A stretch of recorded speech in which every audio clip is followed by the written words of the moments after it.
નમસ્કાર મિત્રો, મહાદેવ હર.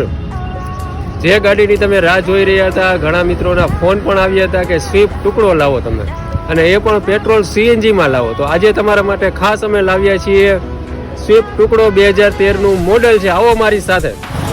અહીં મિત્રો જોઈ શકો છો, રાજકોટ પાસિંગમાં તમારે 2013નું વન ઓનર ગાડી સ્વિફ્ટ ટુકડો, જે ગાડીની તમે રાહ જોઈ રહ્યા હતા એવી ગાડી ફર્સ્ટ ઓનરમાં છે. ચારેય ટાયર નવા છે, ઇન્સ્યોરન્સ ચાલુ છે. આવો મારી સાથે ગાડીની કન્ડિશનની ચર્ચા કરીએ, ગાડીની વેલ્યુએશન કેટલી આવે છે, ગાડીના ભાવની ચર્ચા કરીએ. તમામ આપણે માહિતી આ વિડીયોઝમાં મેળવવાના છીએ. ઘરઘરાવ ગાડી છે, ડાયરેક્ટ પાર્ટી સાથે બેઠક કરવાની છે, કોઈ પણ પ્રકારનું કમિશન તમારે આપવાનું નથી. આવો મારી સાથે. તો મિત્રો જોઈ શકો છો, વ્હાઇટ કલરમાં કંપની કલર છે, કંપની કન્ડિશન છે, ક્યાંય એક્સિડન્ટ નહીં આવે. અહીં જોઈ શકો છો મિત્રો, ગાડી આપણે